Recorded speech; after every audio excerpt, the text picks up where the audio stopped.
Hello.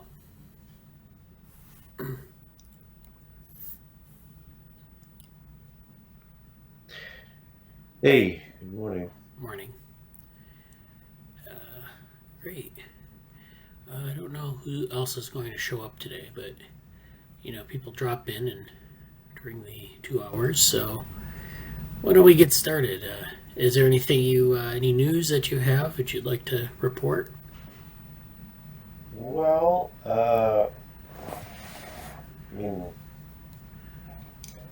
trying to remember what I said yesterday. I met with you, Bradley, yesterday, uh, and the big news really, and we'll talk about this, is about some internship stuff, looking at that old program. Um, I need to. I just remember something else. I just remember something else I need to send to Casey. Um,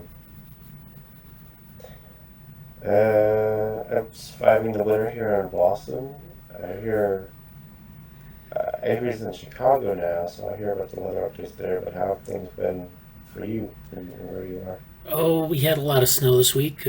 Trying to survive that, and you know, it's just like winter in North America. Most of Mm. uh, you know, a lot of people are having problems with that. It's just you know. But yeah, we met this week and I was. we talked about some mentorship stuff, and I've actually got a mentoring someone in my other position, and I Yeah. yeah, so that's going pretty well. Is like that program is about open source education and how to teach people how to do open source management. So it's the idea would be like, how do you facilitate the sorts of things, say, we do in this group, even. And I've been working on that. I'm trying to develop a curriculum on the fly. So it's like, I've been developing it as I go along. I planned it out a little bit, but it's like one of those things where, you talk with your mentee about what they want to learn. If you get to a certain part of like a unit, which is like maybe a 2 week period where you talk about something interesting and they find certain things that are interesting and then you move in that direction. So it's a very iterative process. So we've been talking about working open in between him and I, and then yesterday we talked about some things having to do with Log4j actually and sustainability of open source communities. And so he was asking questions about what happens when your community is, when you have people who commit maybe malicious things to an open source project. So, like, this isn't so much in our case, some of just immediate things that we're doing here, but like if you had an open source project where people were committing code, what happens if someone commits something that's malicious, you know, um, like some sort of spyware they try to incorporate it into your platform, or they try to do something like build a weapon with your platform. Mm. Something. Just think of something really heinous, and this is something we've talked about in this group. So I don't feel like that. I think that's of interest to a lot of people here too, and so there might be some crossover there, depending on how we develop some of these topics. So I know you're working Yeah, on. there's a lot. Yeah, Okay. go ahead. I was just saying, um, there's a lot of things that are fitting into either the mentor program outright or um, I don't. There's a major thing on my mind that's sort of another project that I it's sort of a I don't know how to really talk about it yet in terms of either being adjacent or not really like superseding, but something the mentoring endeavor would kind of fit underneath, almost in a broader aim, and I'm sorting out what that is. So I don't really know how to talk about it yet. It's very much in a like midwifing, like you ever hear the phrase like midwife of the spirit, like midwife of the vision. I'm it's like very early stages of what that is. But in more concrete terms, yes, the mentoring project. I think we spoke about this very briefly yesterday, but plot twisters and working with Jenny. Actually, we had a sort of informal gathering yesterday. Jenny was there, a few people from the EA Hotel or the Center for Effective Altruism Research and Learning Center. They changed their name and their acronym a lot, or we're going to maybe. But the where we all had our research grants earlier last year. Right. A few people from there, including Avery and myself and Jenny, had a long conversation mostly about life and other things. But it was interesting because I said in our earlier conversation about some overlap there and how kind of what I'm doing, and even what I wrote for that sort of alumni feature thing, which is in the works, I guess. I how did I write it? I wrote it somewhat nicely. I wrote something like here it is. Something along the lines of partnering with orthogonal research and plot twisters in a tech organization,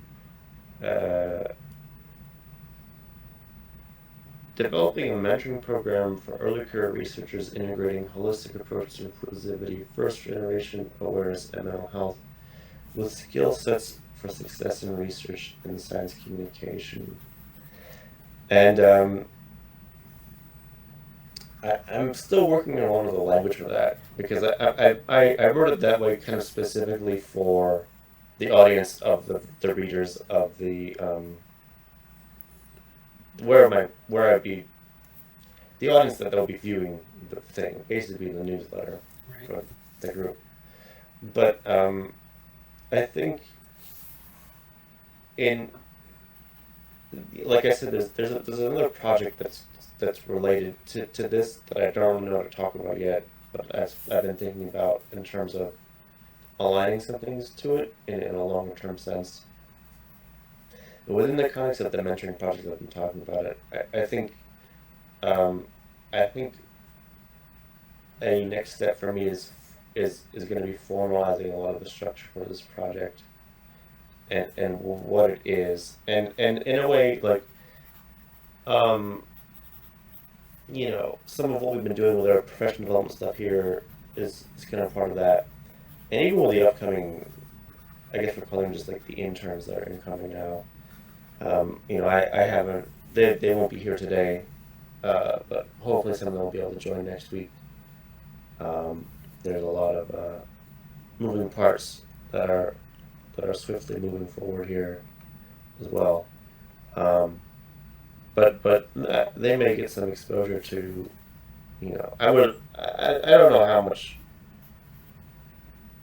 there will be, but just being around the lab and be some intentional things where it's like, as part of my efforts for the mentoring thing, they'll be exposed to some of the stuff, and I'd be very interested in,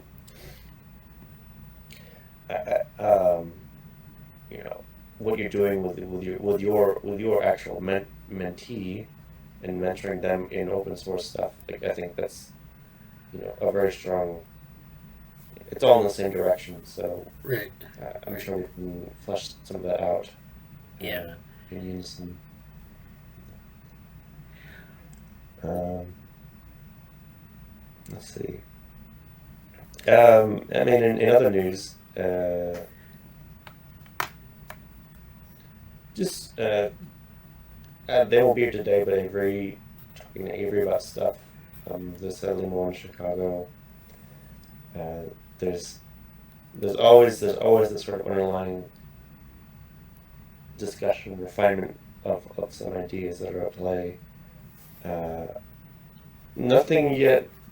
There's some discussion about adding on to what we did for Neuromatch. We, as in Avery and Jenny and myself, mostly, and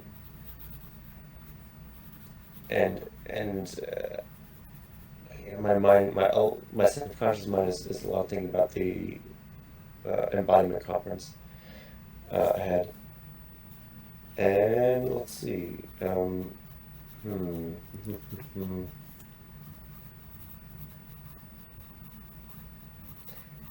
Yeah, there's news with some of the lab members, but I guess I'm kind of in a holding pattern until they show up here and they'll talk about some things. Yeah, a lot of it for me is just orchestrating a lot of things right now, keeping stuff rolling. I've been looking at a lot of project management stuff in different groups that I'm working with, and thinking a lot about this year about the amount of I want to do writing, and I want to formalize a lot of things, and I want to kind of take my own stuff in the next direction. So it's a mix between some broad goals and some specific goals, and like I think I pretty much have. There's some specific things I want to do for Cognition Futures, and basically right now my agenda is setting up all the stuff that will be interpretable in unison with what I think we'll have. Like immediately we'll have 3 incoming interns that do want to contribute specifically to projects, and kind of just communicating to them what they can do and building off of that. And I know there's some things to align to in the future, or the, I guess, near future, about like the Google Summer of Code stuff and some other projects. And I think it's just going to be, how do we align these efforts with the opportunities that are ahead? That's kind of my viewpoint right now. Okay, well, that's good. Yeah, thank you for that update. So a couple things about that. Yeah, so the mentorship materials, I mean, those are things that we should share. And I'm going to talk later about like our emerging mentorship / education stack. And we have some things, I've presented some things in the past about our education initiatives. And basically, you have these people come in and they want to learn about some topic. And sometimes the topic is such that there isn't a good set of materials for it. Like open source education open source education is not really, there isn't a good class on that, especially on the community side. So that's something that we have to create materials for, or like create opportunities for mentorship and engagement. With some of the other things, we have things like Neuromatch, and we'll talk about some of those other things that already exist. So sometimes people can do the instruction better than we can by far. Like, topics like deep learning or machine learning, or, there are different topics in developmental biology that you can find resources online. So those are, in that case, it's a matter of collating those into things that people can look up.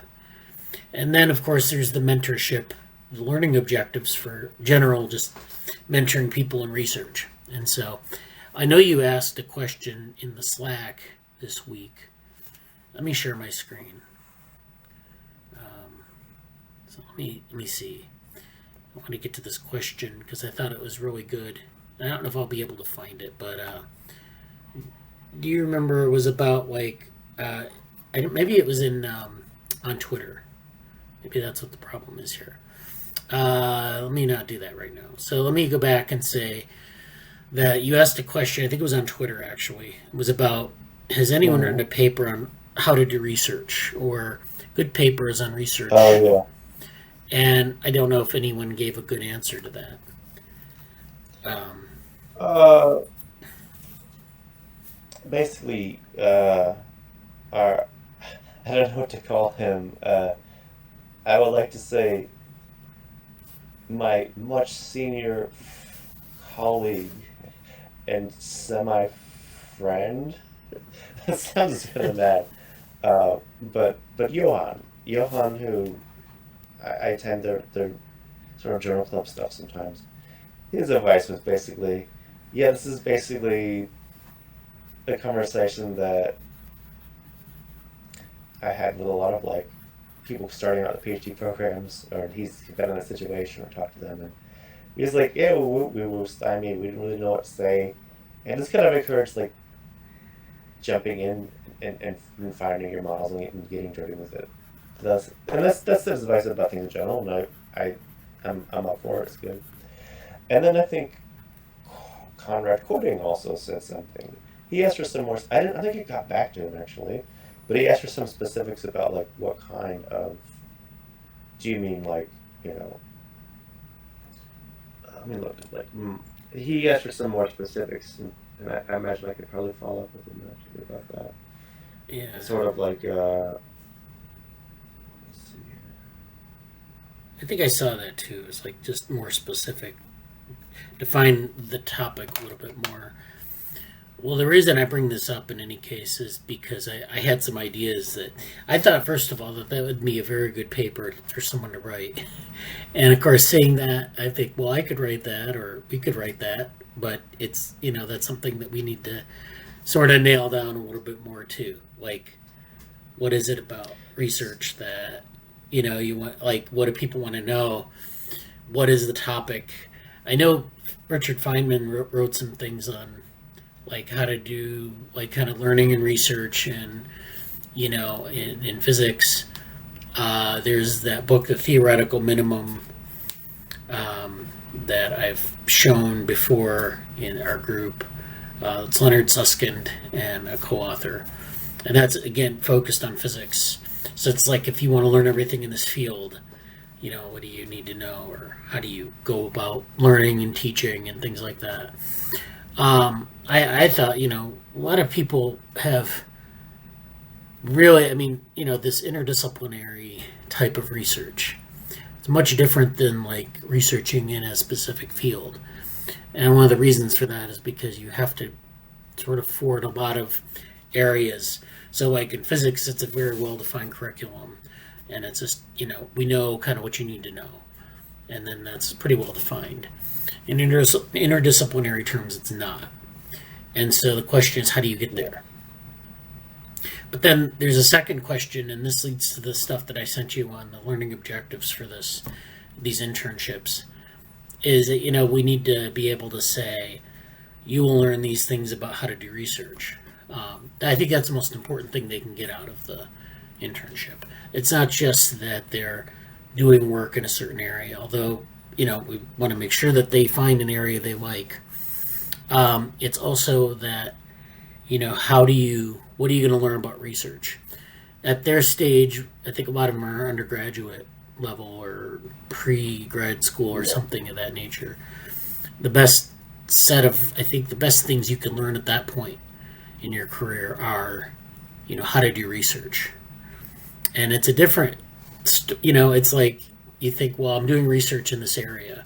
And so I think about advancing knowledge. But that's sort of the end point. That's not really the beginning point. The beginning point is how to actually do research effectively. How will I know sort of where to start? What kinds of questions should I ask? How do I, how do I sort of winnow down what I want to know? So like I think about some field, you have this idea about, well, actually your idea about toggling between layers. And then they've posted some things in the Slack this week about that. But, what do you mean toggle between layers of cognition? What are your layers? What do you want to toggle between? So you have to kind of define all those things first. And then usually, you kind of narrow it down to like it could be like a case study. It could be like just a theoretical construct, but you have to kind of define your variables and your terms. So there are a lot of ways to do this. And the question is how do we make this most effective for students who are just starting out? I know a lot of people who started out in research, maybe they fumbled around a lot. And it's not necessarily the most effective way to do it because, there's this philosophy of you either know how, you're either good at it or you're not. I didn't really like that because it's like, well, you don't really know if you're good at it. If you have a horrible experience, you may just turn against it just because it's not pleasant. And you may have a lot of skill, the latent skill that you can uncover, but you won't ever know that if you don't have a good experience. So the key here is to really, give them a nice experience. Like just make sure that they know how to do research. And then, the topic is almost secondary. The topic comes easier because then they can say, well, if I can define what I want to do, and then, I'm working on this thing, and we can just find like a problem domain, then, I can maybe absorb what's going on in the larger project more effectively. I can go across projects more effectively. I can think, how does this apply to other problems or other projects? Those are things that come with time, but you have to be like, you have to have those sort of research fundamentals down.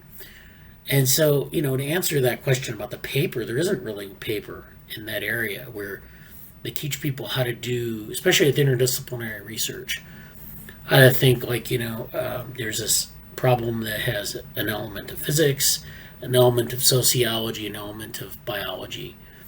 How do you bring those together? And then, don't think with one set of glasses or another, like you have your physics glasses on and then you have your sociology glasses on.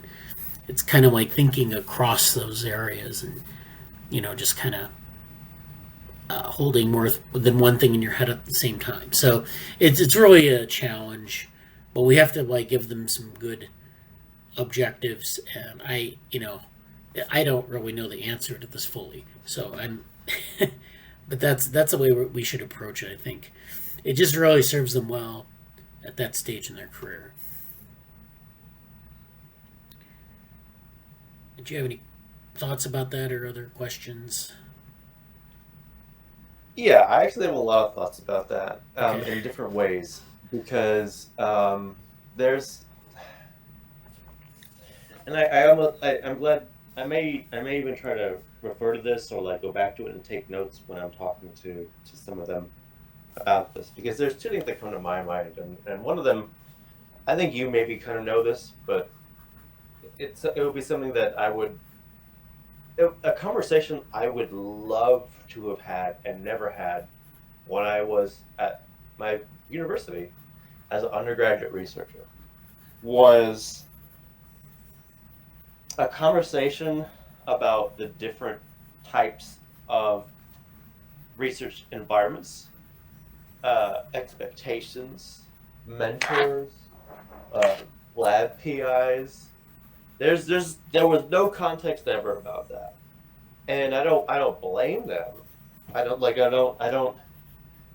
really think like I don't blame anybody for not saying, hey, in the broader context of research, particularly undergraduate research or first time research, early career research, here's where you are, and here's the lay of the land about it. Like you would be my frontier map, as always.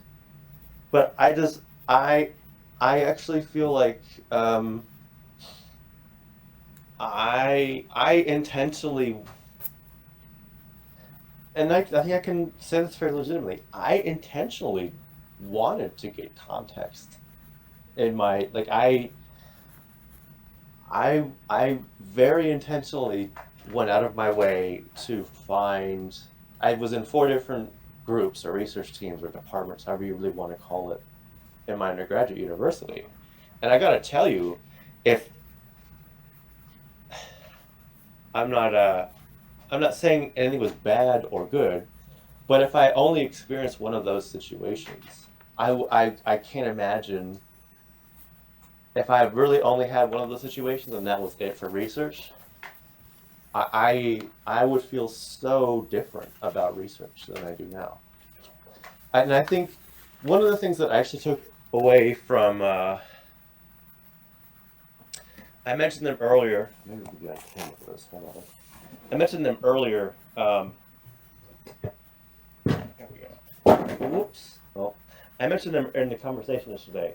But the first ever, like, there were actually two very critical experiences that I had that happened before I went back to school, which was the first time I ever was actually an undergraduate person of any kind.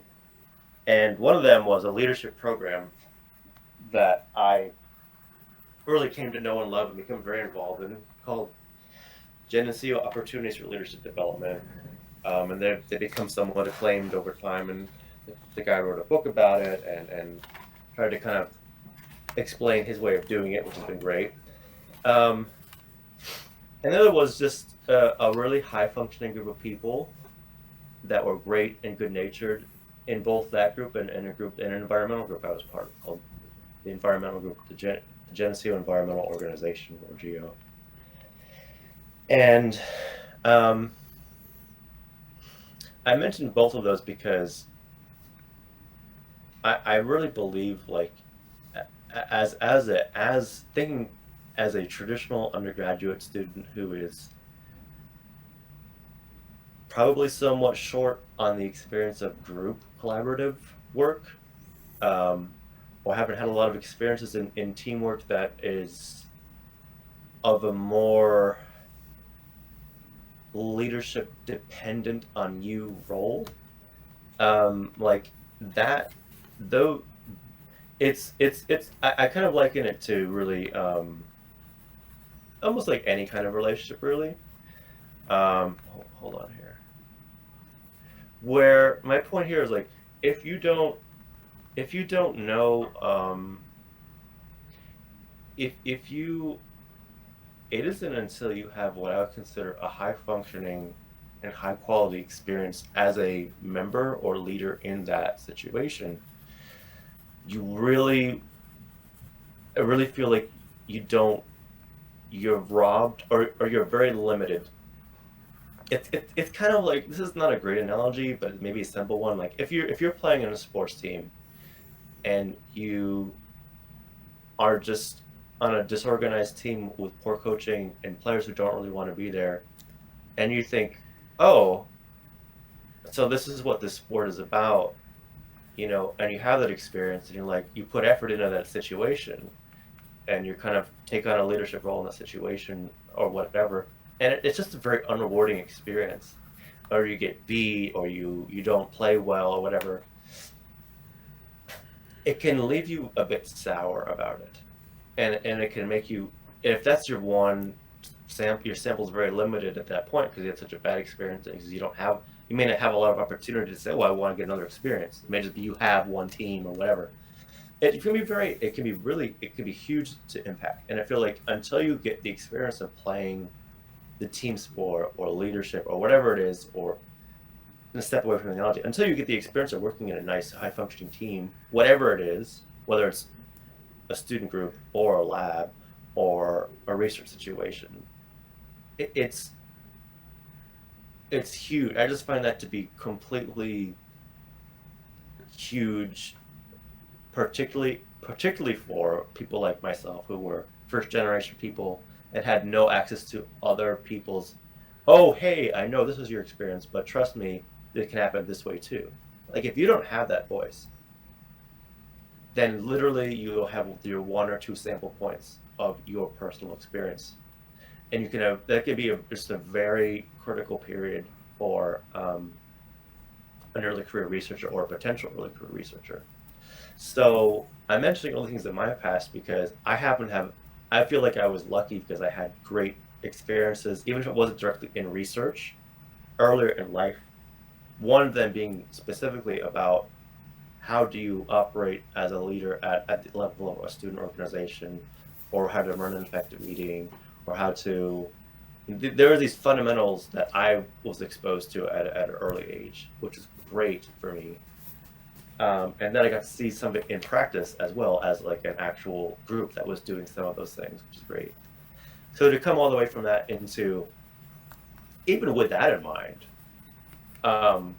my time at UAlbany, I feel like even with exposure to like, I feel like that's sort of that's the real, I think that's like actually the prerequisite of like, you have to have exposure to high functioning situation.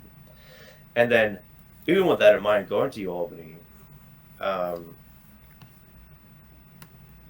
I've had research lab that was super duper, a very classic established professor who's very hands off, was like, hey, here you go do your thing.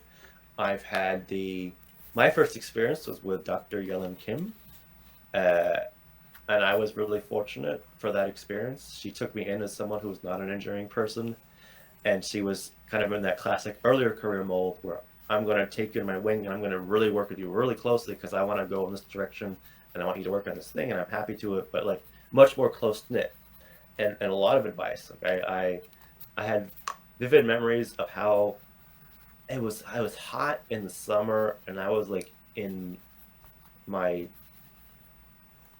was in like my apartment, and my apartment didn't have like great air conditioning, but it's hot, and I was like banging away on my keyboard, like hashing out this manuscript, like thousands, like it felt like thousands of iterations of this manuscript, and it was like a 4-page paper. I'm like, how can this paper be like 4 pages? And we like so many times we've gone over this, but that experience was great ultimately. Like we presented that at a conference. I physically went to a conference before pandemic times to present a paper we worked on, and it earned a little bit of like repute at the university, and that was fun too. But it was just a sense of like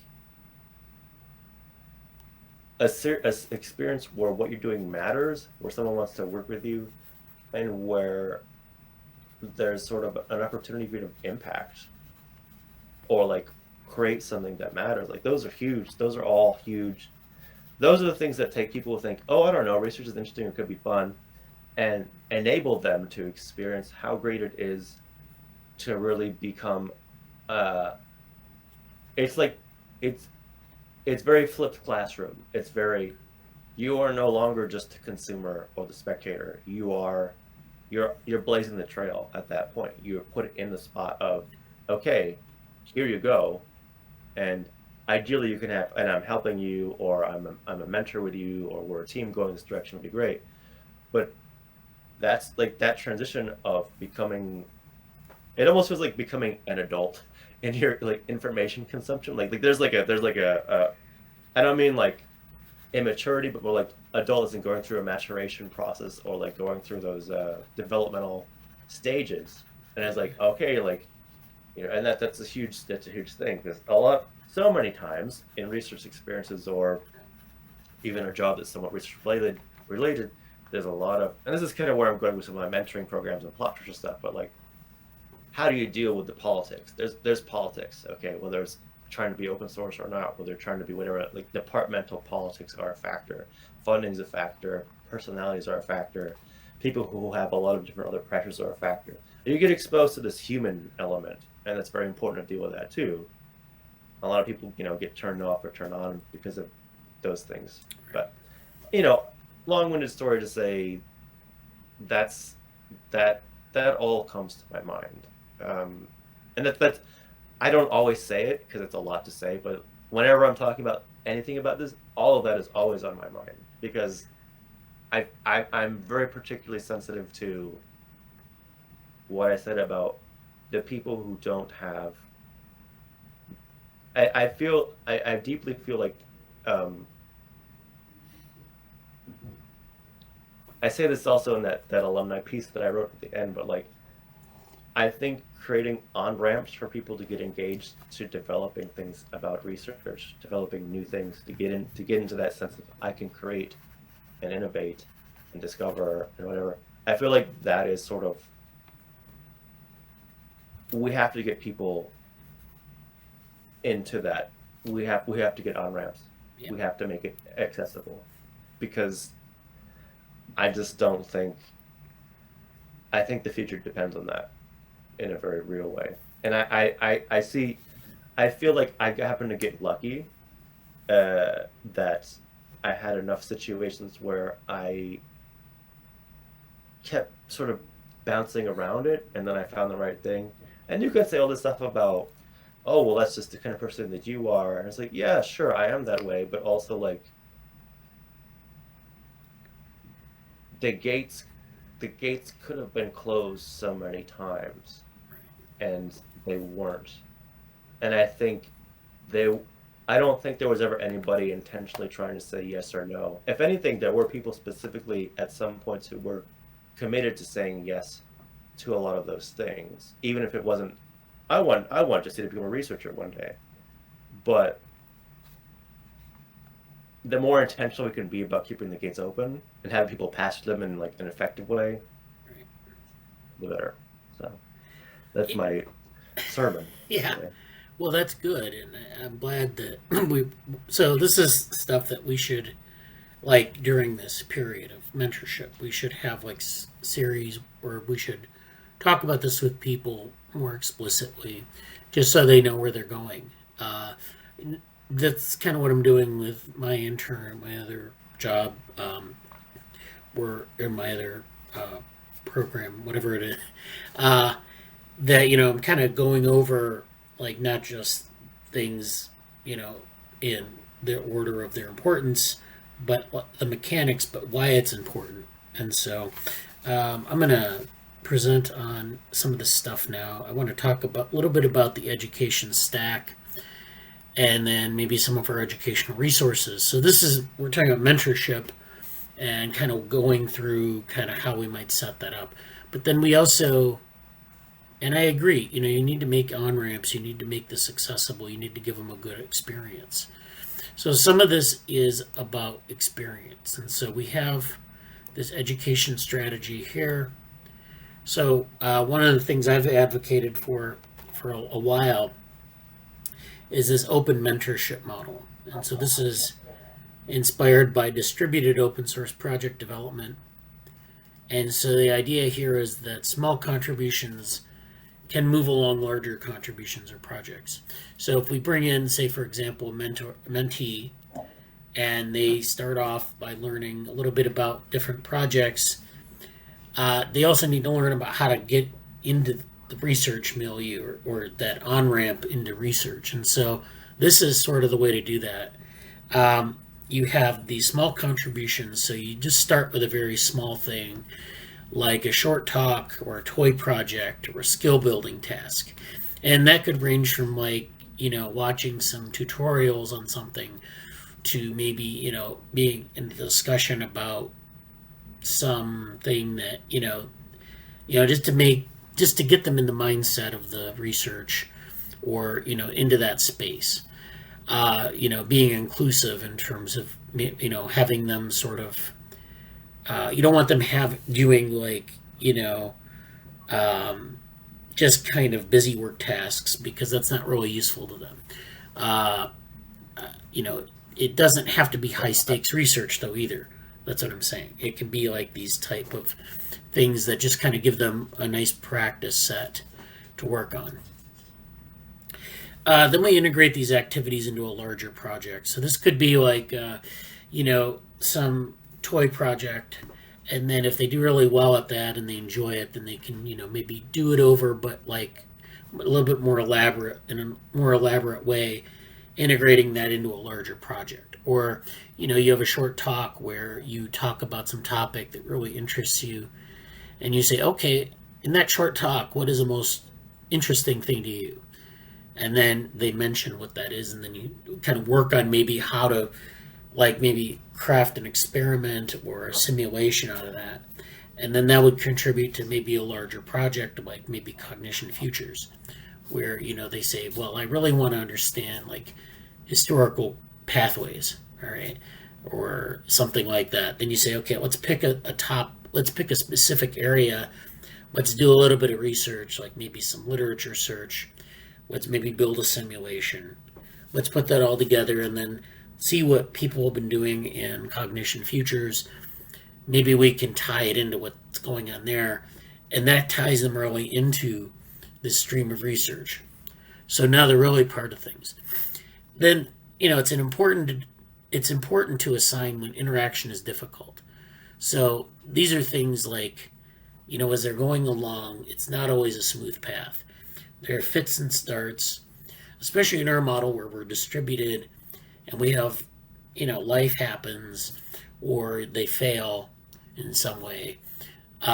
It's important to keep that momentum going. You don't want to just say if they fail on something or they lose momentum, just forget about it. From the mentor's perspective, that's often the most difficult thing because, you don't want to micromanage what they're doing. And they have things that are going, like they have exams or something, they'll come back to it. But sometimes you have to kind of guide them along, with a guiding hand. Sometimes it's just maybe getting involved with it, promoting it, or, making it seem like it's important. There are different ways to do that. It's a really hard thing to pull off. But I think the important thing here is that you want to make sure that if they hit a failure point, or if they have to drop it for a while, that they come back, sort of try to maintain some momentum. That's the important thing. I think I would argue that momentum in research is more important than accomplishing something, right? I mean, that's a very good point, actually. I didn't think about that, but I think it's true. Yeah. So, like, if I have to give you an update every 3 weeks, I give you an update, it shouldn't have to be like this wonderful, amazing discovery every time. It can just be like I didn't do very much. I'm stuck on a problem. Here's what I need help on. Or it could be that I need to, maybe I didn't get to do anything, but I'm going to restate my questions, and then even with something like that, we can think about the questions and maybe refine them. It's just, if they come to you and they say, I didn't really do anything, I didn't make any advances, but I want to revisit my questions, or I want to just talk about this project, just want to go over it again. If you go over it again, you'll probably find why maybe they're stuck on something. It's just, it's just a matter of keeping up that momentum. So, and then, the idea here is for a mentor, you don't want to micromanage everything. You want to assign broad outlines of a task. And then the mentee defines the details of that task. So the mentee is the one who's going to ultimately realize things. The mentor has to give them some task, give them an outline, why it's important, not just what it is, and so forth. So this is my cybernetic diagram here of laboratory contribution philosophy. So this is really based on an open source community approach. Like, this is what you would do in an open source community, but it's also something that you do in contributing to like a lab, or in getting started in an academic situation. So this doesn't really define on-ramps in the conventional sense, but it just basically says, like, there's a pipeline of people who are interested in, they see your lab, they see what you're doing, they're interested. They join the group. In our case, they'll join our Slack. Then we'll get them in, hooked into some early contribution. So we have to define that, and then you have to make that contribution. It's very small, like I said before. Then you have to do the work. Now, doing the work doesn't mean you have to be brilliant or you have to succeed at it even. You just have to do something and maintain that momentum. And then there's mentorship, there's feedback, there's iterative doing, and then all of that comes together as something that's redefined as a contribution. So another important thing about research is you're not going to start out with a brilliant idea. You start out with something that's pretty rough, especially early in your career, and then you refine it, and you'll fail, and you'll find some successes. But the idea is to move it along and redefine it and get it really down to something that you can, even when I publish work, or when we've put papers out. You can revisit those papers, and like that's grounds for the next advance. I mean, you can be at a very high level and still do this. This is not just for beginners.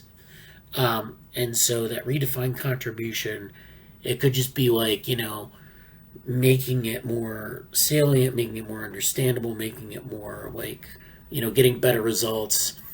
Or it could just be like revisiting something like some blog posts you wrote and refining those ideas out.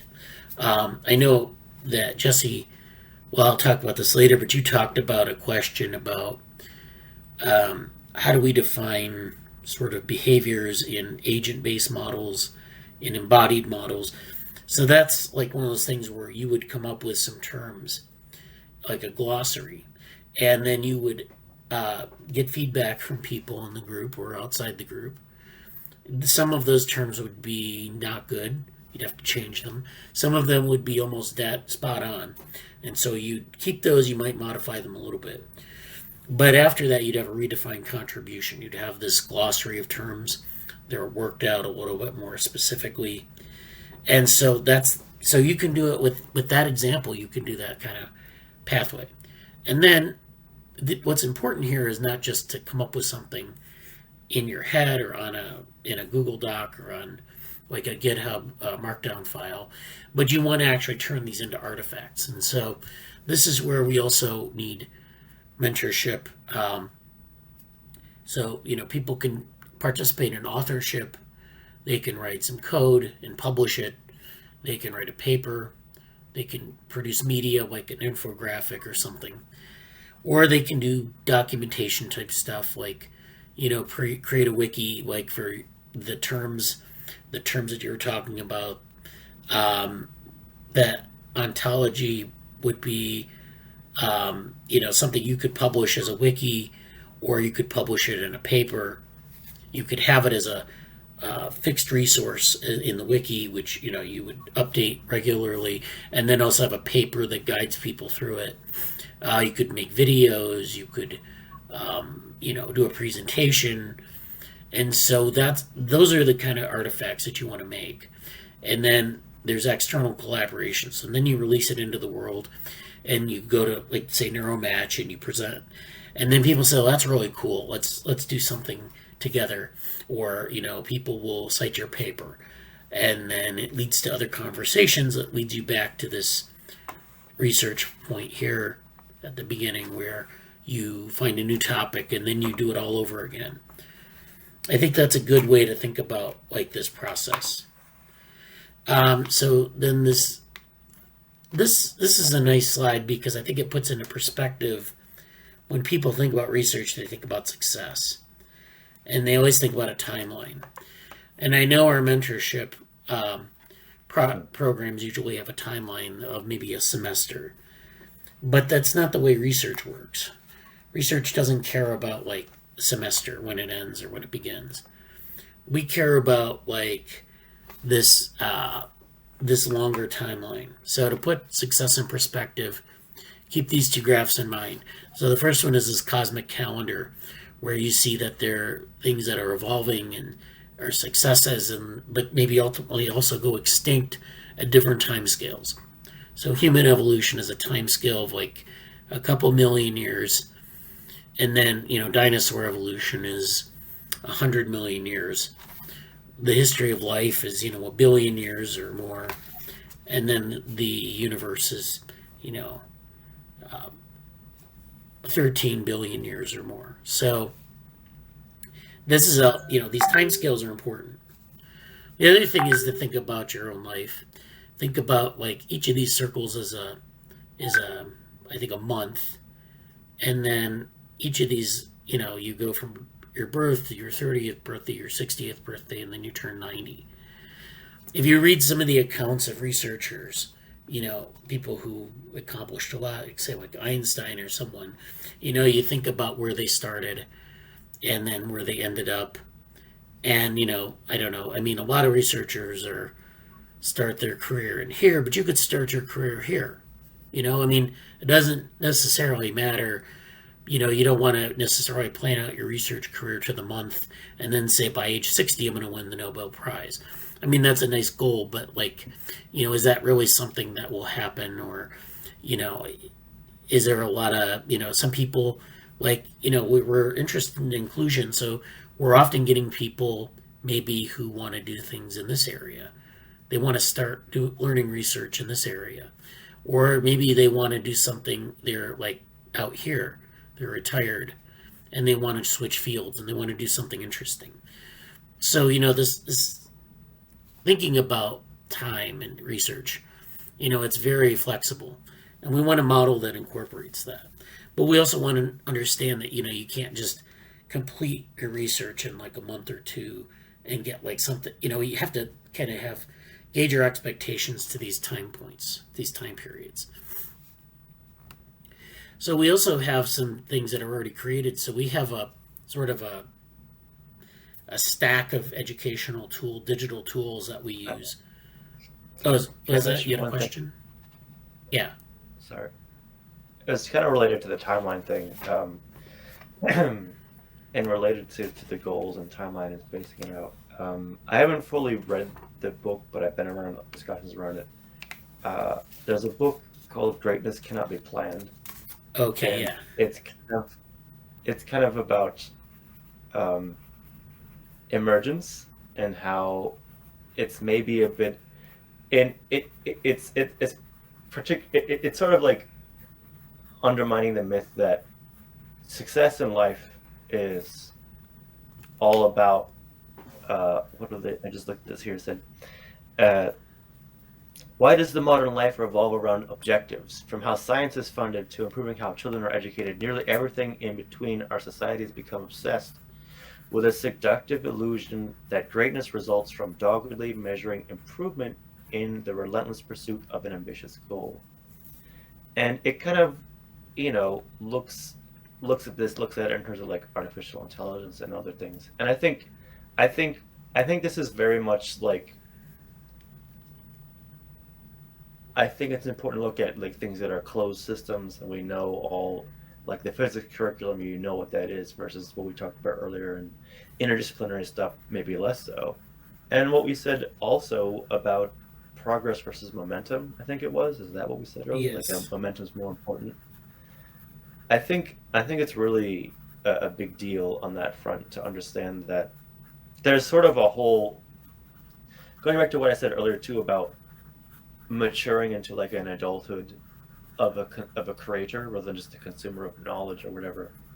When you're in the state where predominantly you've just been exposed to, okay, read this report on this, or you're just watching the news, which is basically very heavily digested and put to a particular slant, usually, of information. Like there's stuff that it's very far away from, it's a very different experience as how the agent or the individual's relating to the information. And in the case of, greatness cannot be planned, or this timeline stuff, I think there's something huge that's like success or progress or momentum or whatever your metric is. Like there's a very different, the relationship to the development process itself can change, and I think it's important to kind of, it's almost like you're helping people acclimate to this other like dimension that you can exist in, where like it isn't just necessarily about, I mean, some things are great, some things are like, I mean, even the common phrase like, oh, I want to cure cancer, Right. like that sounds like, oh, this kid knows what he's doing. He's going to study biology, and he's going this, and then you're going to do it. And but like in reality, that's a gigantically complex thing with many emergent factors, and so there's sort of this perception of how, and even I think even the book about like greatness cannot be planned. I think it might explicitly say this. I don't know, but like I think at the very least, it kind of gets into the idea how we kind of have to speak in that language sometimes. We have to speak in my research is going to advance the forefront of this topic and advance. We're going to be curing cancer by dealing with understanding how this particular, drug molecule interacts with this, part of your biology. And it's like, okay, like you're kind of have to speak in a way that isn't true, or isn't the reality to present. Like there's a language, there's like a different, there's like a way of interfacing, and there's a language about it too, and like understanding there's a language of, okay, well, you know, I may be trying to maintain momentum in this direction, which maybe is the most important thing, versus I have to communicate my concrete results at the time, and that's all very different things. So anyway, major tangent, but Oh, that's fine. Yeah, that's great. So let me go back to the presentation, and I just wanted to go over some of the things we already have. So we have this OpenWorm DivaWorm curriculum, and I actually designed this when I was in the Mozilla Open Leaders program. And what it does is it gives people, and this is for the DivaWorm project, or the group. So this is a little bit of a tangent to our immediate group here, but the idea is to bring together a bunch of resources in developmental biology and a bunch of resources in computational biology, kind of bringing them together in one spot. And then, people can go through this curriculum. They can, go through different lessons, different modules, and then, say, okay, if I want background in this area, this is where I go. So, this grew out of like the need to teach people certain skills to get them, sort of equalized in their knowledge. So, sometimes you'd have biologists who didn't know anything about model building, computational model building, or, machine learning, and vice versa. You have computer scientists who don't know very much about developmental biology. And so to bring those skill sets to, a reasonable level to interact with people, we have this curriculum. So that exists in a number of ways, and this has been updated. It relies on a stack of resources here that are, these are tools that I have these images of. They can be replaced with other tools. Right now, this is kind of this is a little bit dated actually, this slide, but this is basically the way it works. So, you have like some sort of learning management software where you can have lesson modules and assignment submissions hosted. So, there are different platforms for this. And there's Google Classroom, which integrates a lot of these different resources together. So this is where some of these modules are hosted. I think it's GitHub. And then you have Google Classroom, which mediates a lot of this stuff. You have BadgeList, which allows you to issue micro-credentials. So we have some micro-credentials that we've worked on, which are just very tiny lessons that people can complete. They give evidence that they've completed it, and then they get this credential, and then that gives them that gives them a record of what they've, come up to speed on.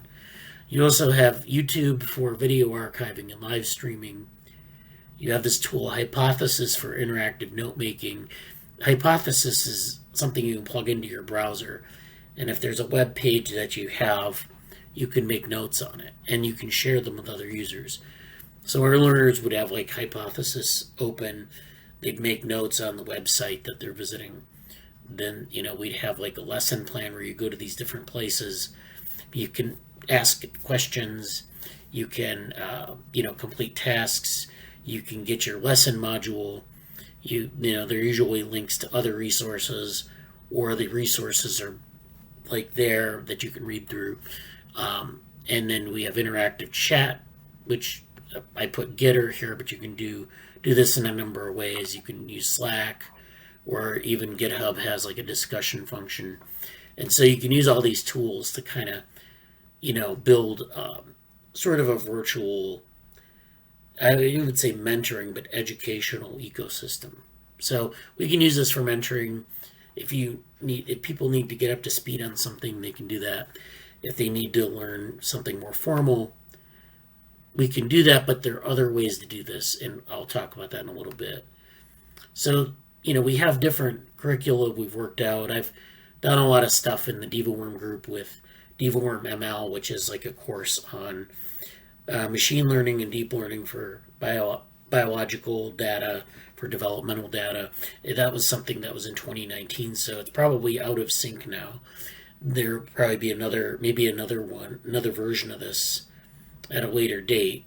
But that's, this is something that is, one of these examples of, if I want to bring people in from, say, a biological background, they're really interested in deep learning or machine learning, there aren't a lot of opportunities to get that sort of bridge, because you're going to either be thrown into a machine learning / deep learning master course, or an introductory course where it doesn't connect with what you want to know. So it's hard to find the right mix there.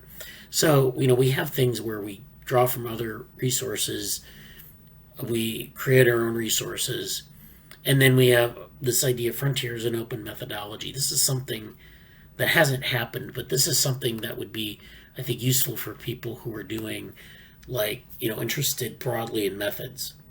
What are the top methods that we use for analyzing a certain type of data? Up and coming techniques. We did a little bit of this during the first NeuroMatch summer, where I did a profile of information theory and Bayesian techniques. So those are actually available. I think that's kind of what ended up happening with that.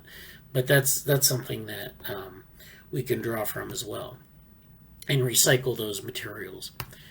So this is one of our other resources here. This is this brain's behavior and complexity curriculum. This is, again, this site where we have a number of different places. We've got material from a number of different places. We have NeuroMatch Academy, for example. They have some nice modules that you can go through. We just have it kind of listed here. There's the Artificial Life Summer School, which is online. It's videos that teach you about artificial life and complexity. We have the Complexity Explorer, which is run by the Santa Fe Institute. There are also these demos, Complexity Explorables, which demo some concepts in complexity theory. Then you can draw from resources like NetSci-Ed, which is a network science educational initiative. It kind of gives you the basic literacy in that area. So there's a lot of jargon in some of these areas. And these type of resources kind of guide you through that. They give you basic literacy. And that's what we're kind of looking for in each of these areas. We also have data science. So there's a lot of stuff on data science out there. These are different. Again, there are all sorts of resources we can put as catalog the resources. But the idea is to bring these different areas and just kind of give people a taste of what's out there, have them build a basic literacy, and then they can come back to the lab and do work on these things. So this is, again, some of our resources here. As always, we need to, redo this every so often just to keep it fresh. And that's what that is. And then finally, yesterday I attended NeuroMatch had a session on sort of the state of NeuroMatch, and I attended that and I found that interesting. They kind of talked about where they've been and where they're going. But one of the points they made was that they offer this high quality curriculum at a very low cost. It's easy to access expertise and credible information, and it allows students to drill down to specific topics. So, for example, NeuroMatch Academy has a lot of their materials online. They're taught by professors that are experts in their field. Some of them are very specific. And so as a student, you can go to that set of materials, you can drill down to some very specific thing in deep learning or in computational neuroscience and learn about it. And it's, relatively cheap, and it's not that hard to do to guide your way through that. So these are all really available for our use. This, we're just, our job here is to sort of curate and annotate this for people. And then I wanted to put in another slide here. and I wanted to put in, or maybe I'll do this on my board. Never mind. So I had some ideas. You're sitting here talking about some of these things. And I like the Greatness Cannot Be Planned book. That's a nice one. That's actually an open-ended evolution. So there's a nice research theme to it as well. But I'm going to come up with some words here. So our goals here are to synthesize, or this is what we're trying to impart to the students. So synthesize, formalize, crystallize,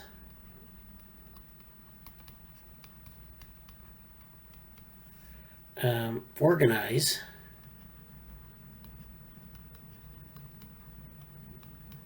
and last but not least, analyze. And what is this? What do all these words mean? Okay, so synthesize means that we want to teach them how to synthesize things in the world, and that's sort of the goal of research, especially interdisciplinary research, is to synthesize. You're synthesizing different fields. You're synthesizing data. So it's like fields, data, ideas, practices. Because as you mentioned, people do this in different ways. Even cultures, because we're virtual, and by extension we are sort of multicultural in our perspective, because we have people from all over the world.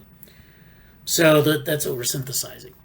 Formalizing means you take something that's informal, like an intuition or an idea about the world, and you turn it into a formal representation using methods. So you you create measures,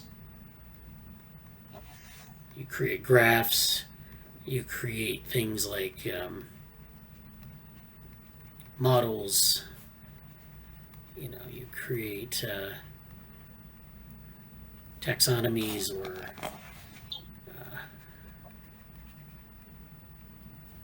different things like that. So those are the formalized, and we want to teach them some of those formal methods. And sometimes they're, high end, like something you learn in NeuroMatch. Sometimes it's just low end stuff, like let's make this list of things and let's put them in categories, and then let's reevaluate those categories. Or let's build a very simple model, just some toy model. That's all part of learning. You don't have to start at the high end with like the formal models. We can just build things on our own and then move from there. Crystallize means that you're taking ideas and you're making them salient. So what does that mean? It means that if I have an idea about like something in the world, I always wanted to know about I don't know how how we process information, and I didn't have any background in cognitive science, and then I end up doing some research in cognitive science, maybe some library research, and I find out that there are several different views in the field and how we say process information, how we pay attention. That's something that you're crystallizing this idea of attention into some existing models, and then you're kind of moving from there and saying, this is the state of the field. Now, how does what I'm interested in fit into that? Or how can we improve those models? So you're crystallizing what's kind of vague and, interesting, but you don't know how to approach it. Organize is similar. It's project management. It's like and Jesse knows all about this, of course. This is where you just kind of make sure that you can organize everything together so you don't lose track of it. It's very important in research. It's also very boring. But, like how do you organize your data and store it and make sure that you don't get confused? How do you keep your ideas straight? You need to just have that organizational skill. Some of it's taught, some of it's you just have to work at it. Finally, analyze. Yes. Okay. I'm an expert in being boring about research. That's how I Yeah. feel about it. No, I'm joking, but yeah, it's definitely it's not really the sexy part of research, but Yeah. it's Yeah. important. So then finally, analyze is like using methods or employing methods to understand, and that is again, like if I want to understand the difference between two groups, I could use a t-test and I could attach a number to it and say there's a formal significance to this difference. Now, that being said, when you analyze something, there are always caveats, and t-test may not be the best way to do it. So we want to know what methods we need to use to best understand something. Is it a t-test or is it something else? So those are my 5 sort of things that I recommend for this. Like these are sort of our meta goals, but that's all I have to say about that for now. I'm going to move to the Slack. I want to go over some channels that we have on Mentor. We have a lot of different channels. Yeah, I would like maybe you can save that slide. I mean the whole presentation, but like the board, make sure that's somewhere in the Slack. We'll put Oh that. yeah, yeah. I'll put I'll, that in I'll my. post it afterwards. I'll save it. You can just save it as a. I'm kind of like trying to prepare some files in our Notion space about these things, so it's good. Okay. Yeah. So in the Slack, we have a number of channels, and maybe people aren't a member. And I don't know. Sometimes when you onboard people into Slack, you give them some channels to start off with. So these are the ones maybe we start them off with or give them access to. There's Mentor Project, which is this one here. It looks like we post things on mentorship. I think Jenny's a member. Maybe that's just for the mentors. So maybe we just use that for ourselves. Yeah, there's not a lot there yet, but that's I'll be putting mostly some updates about my project there. There's not really a lot there yet, but Okay. there will be. There's also Pedagogy, which is this one here. I think I created this a while back. Oh, I just had an idea about like. hmm, I forget if we talked about this before or not, and it may be unnecessary to have a each channel for each individual project in this sense. I mean, we do sort of for information flows, but Yeah, it might be nice to have a channel of like specifically only for posting project updates, just to keep track of the momentum, if you will. So maybe something that we've sort of maybe had iterations of that, but maybe return to that might be good. yeah. Yeah, I mean, we could do, I don't know. So the Pedagogy channel is for, I think, like how, I think different tools for teaching. So, like, Morgan has posted some things in here on mathematics and physics resources, other types of things. So that's like maybe for people who want to learn maybe this thing where we showed in the slide deck, this slide here where we have these different types of curricula that we offer people in different fields. That's sort of the Pedagogy channel. Professional development, which is also, it's kind of tied to that, but it's more kind of like career oriented. And then the Yeah, Nma, yeah, I think the idea behind professional development was like specifically about skills and the process of going through professional things, but also is like sort of a professional career, almost external communication facing set of skills, like whether you're presenting externally or interviewing or whatever. Like all of those, I don't know how to categorize those, but that's kind of the idea behind the channel. yeah. So that's good. And then there's this NMA feedback, which is specific. I don't think it's been updated in a while, but this was for like people involved specifically in Neuromatch Academy. Now, Neuromatch Academy, as I said, is asynchronous. So someone can do Neuromatch Academy now. And we've talked about doing like a slow pod, where we walk through it a little bit slower than the 3-week period that they have in the summers. And so this is something that I think, maybe some of our interns might be interested in. I don't know about a formal slow pod, but if they have, if they go to like those resources, they can maybe even fashion this into like, a feedback on any of the resources. If they find something, they have like some lesson that they're learning about, they can share.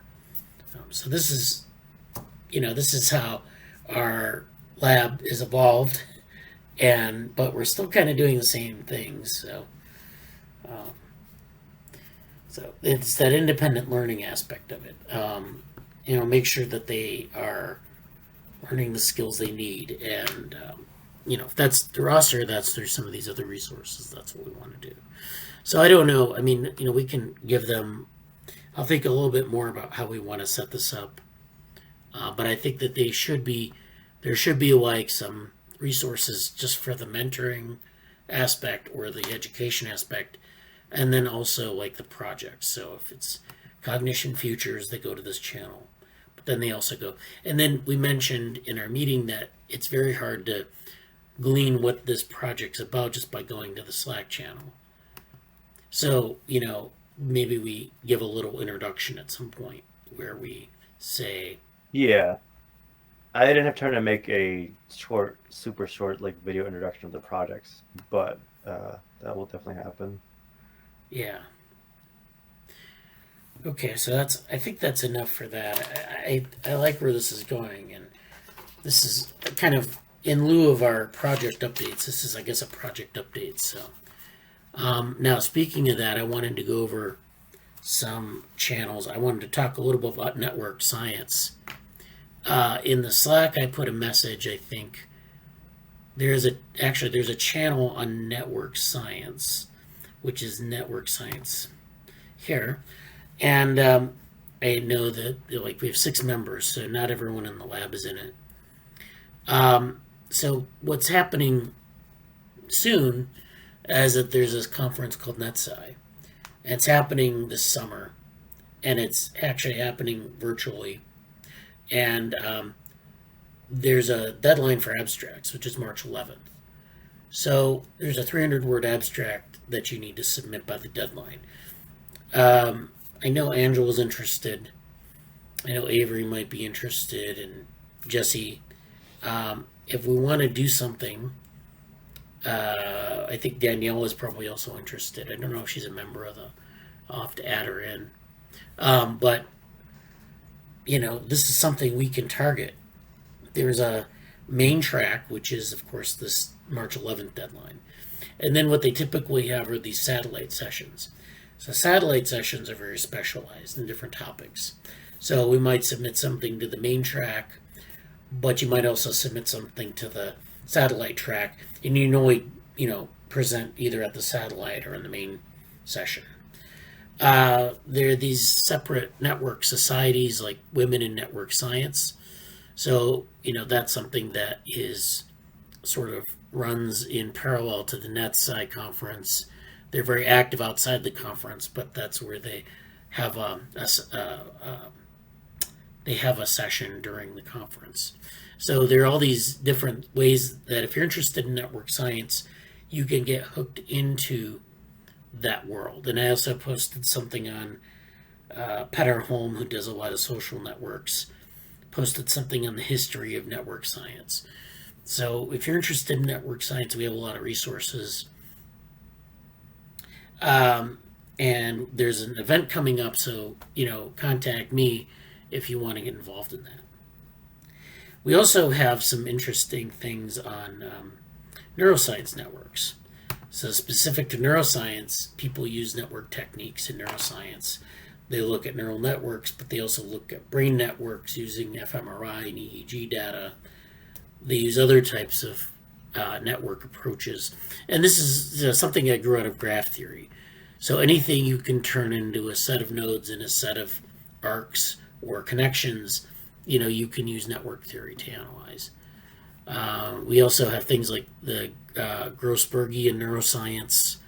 There's a little bit of discussion about that. So this is Stephen Grossberg, who we talked about in a previous meeting, where he introduced a lot of pioneering ideas in cognitive science on connectionism and things like that. So that actually fits into neuroscience networks as well. So yeah, these are things that, again, if we want to talk about, say, like the brain and networks, we have a place for that. And I would encourage people, if there's a topic you want to talk about, or if you just want to talk about it, just find some topic that's interesting to you, and just maybe let's do a short presentation on it. I don't have a lot of free time to do a presentation on networks, and like I said, there are resources for network science in our curriculum, so we have those resources available. But I would really like to see people advance our work in network theory and network science and analyzing networks. And to that end, we have tools. So if there's interest, I may put together a set of resources. So, there are different software tools that you need to use to render networks, to analyze them. So we have those are available. We've done work on that in the past, and so that's something that's there. Okay, let me go to project submissions. I mentioned one already, but there are a couple other targets that maybe we can talk about. So again, to remind us, so Ankit, Grover, and I were working on this Gecko submission, and we actually got it out. So we also have a preprint on this on the archive. So this is a nice start to the year where we get something out in technically the first month. So that's good. It was submitted to Gecko. We don't know if it's been accepted or not. If it's not accepted, we can submit it other places, but there's a preprint out. So now that work is, thumbs up. Congratulations to Ankit for that. We also have CogSci 2022. It's coming. The deadline for submissions there is February 1, so that's a little bit late. Actually, it's already passed, so you can't submit there. I totally missed that, apparently. Oh, well. Well, now you got an invitation to invite or to review papers for that. Yeah, but I would have maybe tried to submit something, but there's no way it would have happened. So yeah, the acceptance rate's actually quite low on that. It's like 30-some%. So you're not. I don't think you're missing out. It's nice. It's nice to be able to do it, but it's like hard to get in. So, and that holds true for a lot of these conferences. I don't know. We just have to try, and one advantage of targeting conferences is you get a paper out of it, or an idea that you can use later. So that's what we're trying to sort of enforce here. We have this A-Life 2022. This is coming up March 1st. And I have this paper idea. I still don't have it where I want to show people, but it's this idea of using a dual inheritance model to understand AI, or like agent-based models. So if I go to my board again, I can kind of lay out what I'm doing. My idea is here. So the idea is that you have an agent, all right, and you have the world. This is the world. It's supposed to be a sun, but and then the agent, and then the agent has this two sort of layers to it. It has an innate sort of set of mechanisms, which you can think of as a genome or a network that's fixed in some way, or something that's hard-coded. And then you have like this behavior that's coming out, that's generated. And the behavior, of course, is dependent maybe on some of its other agents, and they're interacting with one another and the environment. Okay. Now, so how do we characterize this? So we can characterize this using a dual inheritance model. Well, what dual inheritance is, as it is a method to look at sort of the coevolution of behavior and these innate components. So, like the way people have thought about this originally is they'll have like a genotype. And you can think of this as like a genetic algorithm, or you can think of this as like a genome, or maybe like, what you might think of as, a heritable trait or whatever. And then you have the cultural aspect or the behavioral aspect. So people who work in cultural evolution use these dual inheritance models all the time, and they kind of align like what they see as like genotypic inheritance and what they see as cultural inheritance. So genotypic inheritance is like if you have a locus in the genotype that you can track. You can track the frequency of that locus. You can track it through a population as the population reproduces, and there's a distribution of that allele or that locus, and it changes its distribution over time as offspring are generated and you have new generations. Cultural evolution works similarly. You have people have tried to quantify cultural inheritance with like culturgens or memes, and basically it's like something that you can track through the culture, and it diffuses not just across generations but within generations. So these interactions are important between agents. The important thing about a dual inheritance model is that these two things can evolve together, or they can evolve independently. So like if the genotype is, like if the agent is in a certain environment and it's thriving, its genotype allows it to thrive. That's one part of the genotype. The cultural component, however, can actually serve to augment the genotype, or it can work against the genotype. So your genotype, for example, allows the agent to thrive in a certain environment. But let's suppose that the agent is in an environment where it can't thrive because of its genotype. The cultural component then can take over, and it can allow the agent to thrive, or it can improve the agent's fitness in that environment. If you think about like human evolution, we have culture, and one of the reasons why humans were able to spread all over the world so quickly, in an evolutionary sense, and survive in so many different environments, is because we have this cultural component that mediates our genotype. We're not a species that's has a particularly wide range, sort of in compared to where modern humans started, but the cultural component allows for a lot of flexibility in behaviors and practices. So, I use this term culture. This could easily be behavioral as well, because it's, this dual inheritance model, the idea is either these things evolve together or they evolve independently. And the idea of this paper is to say, if we have a phylogeny here, where we have agents with different, so we'll say genotypes, we'll have two phylogenies, for example. Okay. This one has a genotype. This one tracks different genotypes of different agents, and it shows the lineage of those genotypes. This one shows the cultural evolution of agents. They might have different cultures or behaviors that they specialize in. And so the idea is, can we match up these two phylogenies? Or do these two phylogenies look different? I know these are like very simple and you can't really tell the difference. But the idea is, we would have we'd be able to trace those different lineages.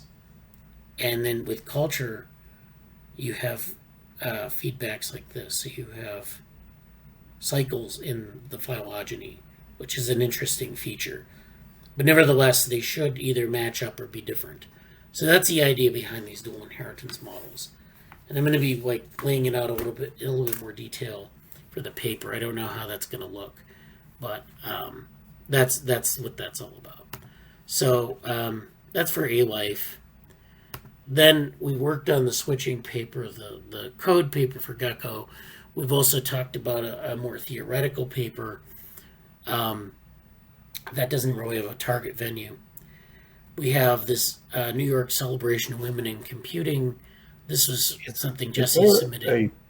Is there a preprint already for the dual inheritance model, or is that just abstract? Oh, right that's now? something I'm working on right now.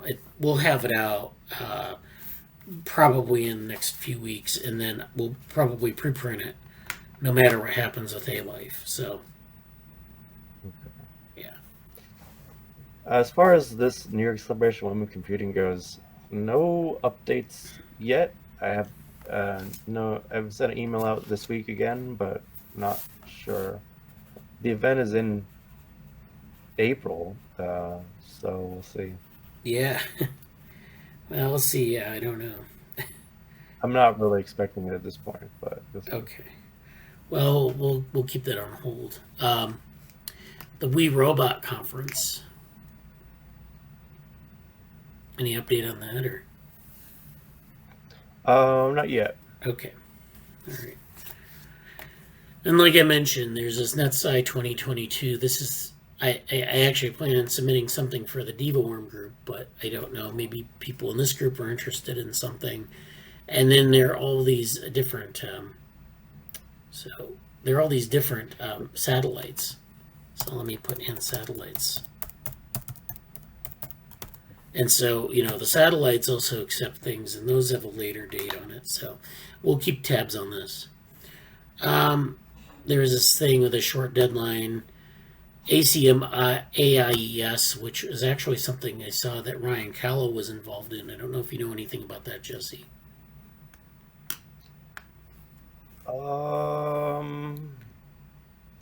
I know he's involved with We Robot. I don't remember what AIS stands for right now. I think it's AI and maybe like ethics or something like that?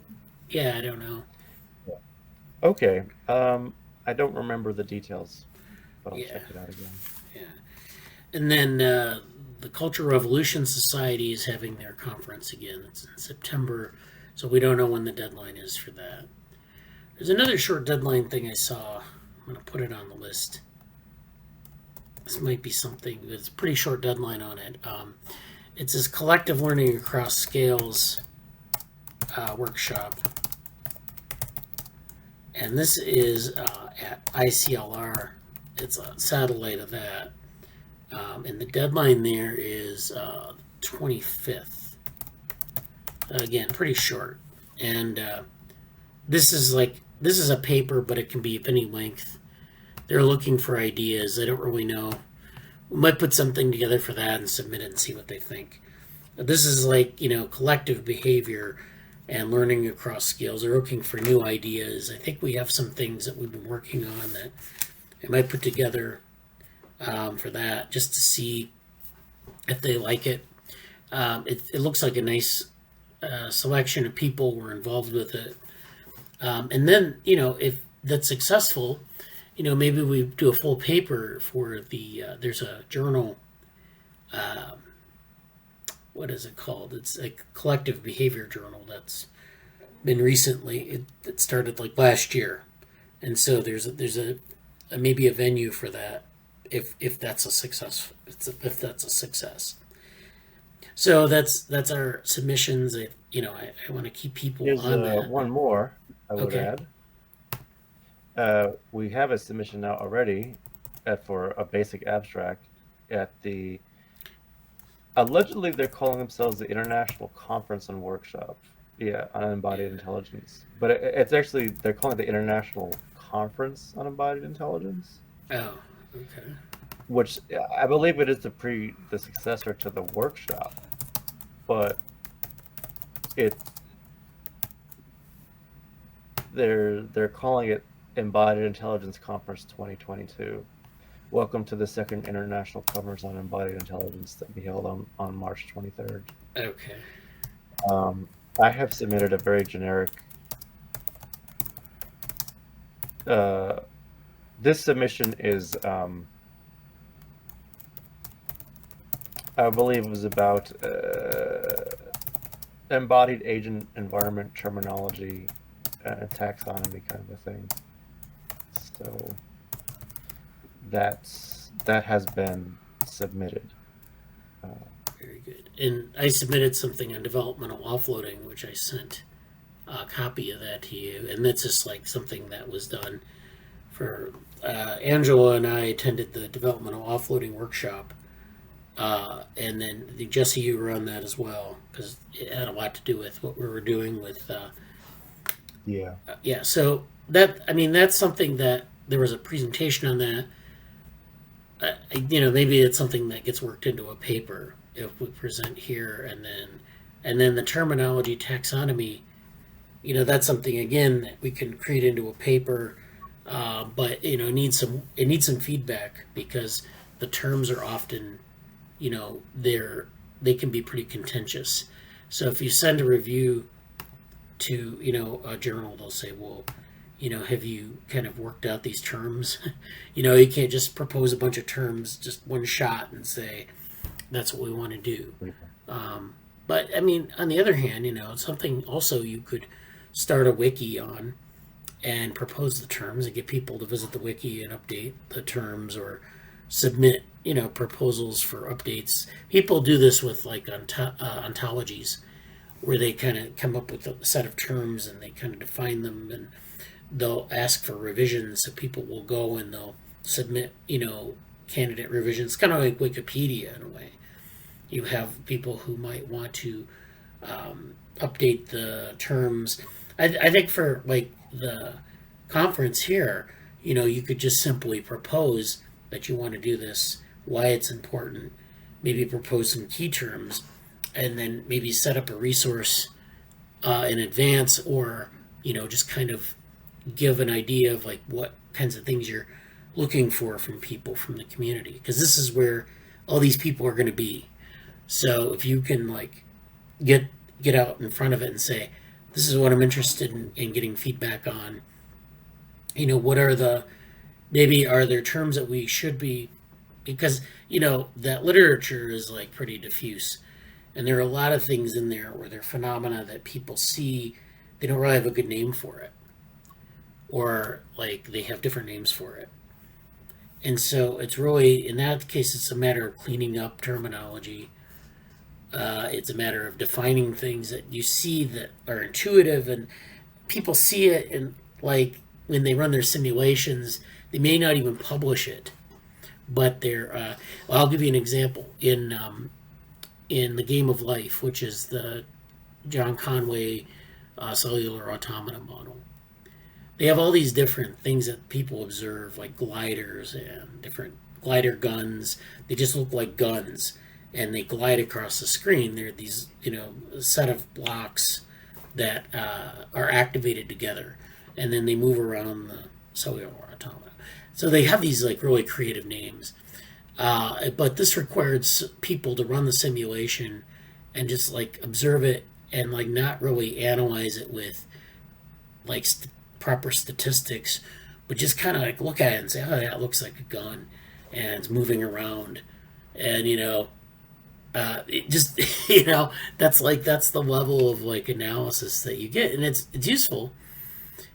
I don't know how rigorous it is. I mean, you get it, it's repeatable. So it's, but that may be the kind of thing that we want to, when we think about it like that, we want to think about it as, where are we doing? Are we repeating someone else's work? Are there common terms in the literature that people are using? Like, I know embodiment is common.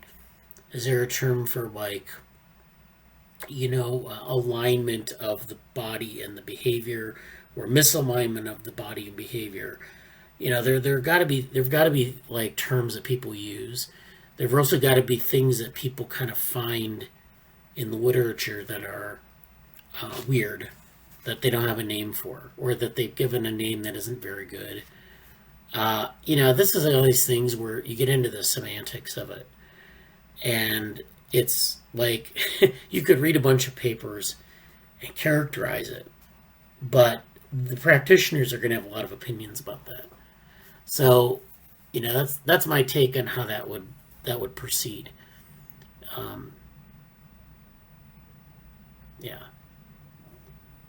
So, but I definitely think putting that out front at a conference like that is a really good idea, because you'll get feedback from people. Yeah. Yeah. Yes, I think that's very a good way to phrase it. I was taking a bunch of notes on this. So. Okay. Yeah, definitely. So yeah, so that's coming up, and please, if you're interested in participating, don't worry if you don't submit anything.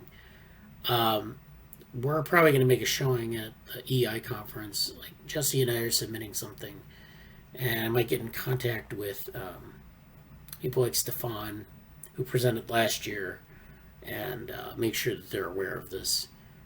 And also, I've been going over some of these Bradenburg vehicle models. I know we talked about this a couple weeks ago, but I've been really kind of working on those, like going and running the models again and again and again. I wanted to see what we can do with them. And so the Broadgen Brain platform actually is, I didn't realize how good it was, like how many things you can do with it. Especially in terms of embodiment, because as it turns out, you can make different, so you can't make, the Bradenburg vehicles, they had these different kinds of vehicles that he proposed. And the thing about Broadgen Brain is you start with what Bradenburg referred to as vehicle 1A, but you can modify it in different ways. So you can modify the shape, and you can modify the size of the brain, and you can modify different aspects of the morphology, which I think is really interesting from a developmental standpoint. There are a couple of things you can understand. For one thing, you can understand how the scaling of a body relates to its behavior. So if it's a really long and thin vehicle versus a very short and small vehicle, what does that look like in terms of performance? Then if you fit that together and you think about developmental stages where your vehicle might go from something small to something large, how does that affect behavior over that time? It's a little disconnected because it isn't happening in the same simulation. But, thinking about how you would configure the body, what the effect is on behavior, is, I think, really powerful potentially. I'm also looking at some of the other simulations, thinking about more deeply about how we can use these to understand development. So, there's another platform that was Ankit Gupta designed, which is where you have a large population of agents that get attracted to a common resource, and they either get attracted to it or repelled from it. There are different ways you can set it up in the settings, but it's interesting because you get these kind of swarms. They're not communicating. The agents aren't communicating with one another, but they're nevertheless, exhibiting these kind of swarm-like behaviors, which I think is really interesting. And one of the things you can do is you can set your population up so it's represented by different frequencies of vehicle types. And so that's something that it's kind of very population genetics, in my mind, oriented. So you can do a lot of things with, say, Evo Devo, where you're looking at different changes in frequencies of the population. What are kind of some of the things that happen when you do that? Development of behavior, where you kind of, they all kind of do similar things, and what does that look like? And then, there's no interaction between the agents, but, I know Jesse posted something in the Slack about, about collective behavior and how, what if you went beyond the standard model of basic interactions between agents in a collective, and you said, what happens when some of them become aware of things? So I can't remember what channel that was in,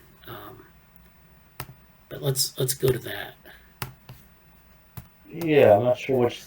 And I mentioned something about like cognitive offloading, but aware in terms of which. Oh, it was an I'm not quite open sure. chat or something. Yeah, this is it. So, yeah, this is RMK strategies, which is kind of interesting as well. But, okay, this is it. So, do you know of any studies or materials about the cognitive impact on, say, birds flying in the V formation in the sky? The first lead bird versus other birds?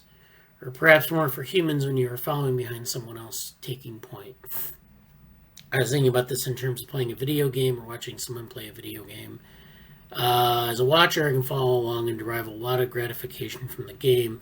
My working memory or their capacities are much more available or liquid and can shift as needed. So some people have done like the Boyd's models, and they've looked at like kind of giving the birds a cognition. So like they have this model where you just kind of stay you know away from your neighbors, but not too far away, and that's how you coordinate the swarm. But then also giving them like an attentional capacity or a memory or other things, and that's really the one of the things that it changes the behavior quite a bit sometimes. And so it'd be interesting if we had like like kind of a Boyd simulation where we had Oh, boys? I can't find anything about that. this is the classic simulation of like bird flocks and computing. So Oh, yeah, so the idea is that you have agents that have a simple set of interaction rules that they all follow in parallel, and they generate okay. swarms, and you can see like it isn't just like it's a solid block of agents moving in one direction. They kind of they move around and they look like bird flocks, so they can generate very complex behaviors, and it's because you have local effects that propagate. So if they're tiny adjustments, they propagate across the flock. Yeah, there we go. So this is the Boyd's model, but the problem is that in the Boyd's model, you often have you don't have any memory. They're kind of like Markov models. They just generate states, and so some people have proposed putting in memory, attention. So you'd pay attention to a certain point in space. But it'd be kind of interesting to see, if you did put like an awareness in, like if a bird like became aware, would it become a leader in the flock, or would it just try to affect the flock in other ways? We've considered this in the Gibsonian information stuff. I've proposed this collective behavior example of Gibsonian information, where they're taking in direct perceptual information, and then that's part of the cognition that they have. There's an attention mechanism there, and then the interaction rules are a little bit different, but that's something to follow up on. I don't really know what the I can't give you a definitive answer, but I think it's something that could be explored, and I think it would definitely look different than what you would see with Boyd's. Hmm. But I don't know. They've done a lot of stuff with human collective behavior too. They're been like they've done it from a kind of a theoretical physics, complexity science standpoint, looking at like how humans make trails. Like there's one study where they had like on a college campus. There's like a grassy commons, and the idea is that people cut through the commons, as a shortcut, and then they eventually form trails because people, as it turns out, people take shortcuts, but they tend to follow the same path. So they end up with these Hmm. trails across the commons, and you can actually see the trails formed in the grass because people walk over it so much. And so this is just people have cognition, people are thinking, they're planning to go across, but yet they seem to follow the same type of pattern, and it may have something to do with the sort of the ease of going. The ground has different variations in its its ease of travel across it. So people find these paths that are either the shortest path or it's the easiest to walk across. There's slight variations in the ground around, and those are where those variations are least apparent. So there are a lot of ways that we sort of even subconsciously judge these things and make this decision, or we follow other people sometimes too. And so those all kind of fit together. And so that's another. I can't remember where that paper was published, but those sorts of studies exist.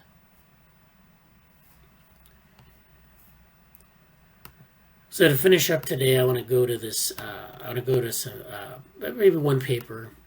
We have some things. So this is actually exactly what we're talking about. So we'll talk about swarm intelligence. We'll talk about flocks. We'll talk about schools. This is a set of papers on pattern analysis and interpretation. And last week I mentioned this. I said I didn't know if there was any materials on studying these. So I know Jesse put up something on swarms, but the idea is that you have these swarms or flocks. There are these collective behaviors of agents, and they form different shapes.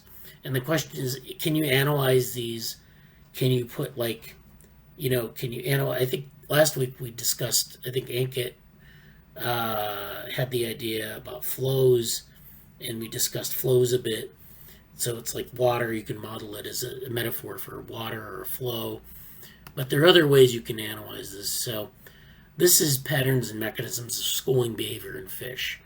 And this is a review article. This was from, I think, 2000 in the Journal of Ichthyology. So this is where people are, these are people who study fish. And they're thinking about schooling patterns. So they're not computer scientists or physicists. Well, in Russia, sometimes physics permeates ichthyology, but that's fine. The abstract says, if I can get back to the top of the abstract here. Okay. This work represents the modern state of research on schooling behavior in fish, its basic patterns and causal mechanisms. So this was 2000, so it's a little dated. But I'm really having trouble finding papers on the, state-of-the-art papers on this. So we consider the occurrence of schooling in fish, the shapes of shoals, abundance of fish in schools, the size and species composition, the internal structure, spatial preferences. They review all of that. These are related to fish behavior. Then they also review data on hydrodynamic or other causal mechanisms of schooling. So you have these two things. You have the physical environment that puts constraints on the behaviors, and the collective behaviors as well as the individual behaviors.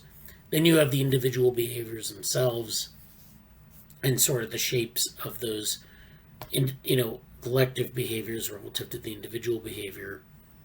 And then you have this third aspect, which is the sensory basis of these schooling behaviors. So it's, there are these three different things. You have the physical environment, environmental constraints. You have the different types of collective behavior that result from individual behaviors. Then you have the sensory sort of world of the individual fish. And those all contribute to this sort of collective behavior. And the basic mechanisms of schooling behavior are discussed, including mutual attraction of schooling fish, imitation behavior, optomotor response, leadership, mechanisms for consistent and mutual and coordinating behavioral responses. So can they coordinate behavior amongst one another? In fireflies, they can do this, but in fishes, that's a different story. And it just depends on your species. If some species are good at coordinating behavior, and then under certain conditions, and some species are different on that. So they kind of go through this. This is almost like a natural history of it, just kind of going through and describing some of these components. So then they talk about schooling also as a form of social behavior. So this is again, this is just kind of laying out in fish the schooling behavior, looking at the individual level, the collective level, the things that contribute to it, and so forth. So this deviates from the Boyd's in that this is based on actual organisms. And so these are some of the shapes of schools here, where you have these shapes that look very like you could do some sort of topological analysis on it or something like that. But I don't know if anyone's actually done that. I can't find any references on that. So these are like the shape of large schools. They're different diurnal rhythms. There are changes in the proportion of fish in these schools that participate. So this shape is always changing. And so that's what it looks like in real fish. And then this is an example here, the basic school types. So people have actually done this in a more informal way where they've like drawn lines around or circles around these shapes and kind of define them in a taxonomic sense. There's no real quantitative analysis here, but so one up here is a moving school. This is a resting school. You can see the difference is that they're not moving in 2, and whereas they're moving in 1. 3 is a feeding school where they organize loosely around food. 4 and 5 are also feeding schools, but the food source is in, either it's in the water column here or it's on the surface here. 6 is a defensive look around, so this is where they're defending their territory or maybe hiding from a predator. 7 is a defensive school, so this is actually more defensive where they're trying to evade a predator. And then 8 is also a defensive school where they get behind the predator. So you can see that there's a lot to do with like cognition, I guess fish cognition, or at least fish behavior that's responding to the environment. So that wasn't a quantitative analysis, but that shows you kind of how that taxonomy might work. And then I don't think there's any other images in this paper. Let's see. Actually, I think it was, well, all right. So they kind of talk about subgroups within the schools and things like that. Then they do some tracking of angles, the heading of the fish. So these are like agents where they're moving in a certain direction and they kind of align their movement or they unalign their movement. And this is kind of one of the types of quantitative analysis you can use to look at these swarms or schools or whatever you want to call it. You can think of these as agents or organisms, and they're moving at a heading, and then they either try to align their heading or not. They can look around and see what their neighbors are doing, or they can just move in a certain direction towards a common source of environmental, like some, away from a predator or towards some food source. So that's what, in fish schools, that's what's going on.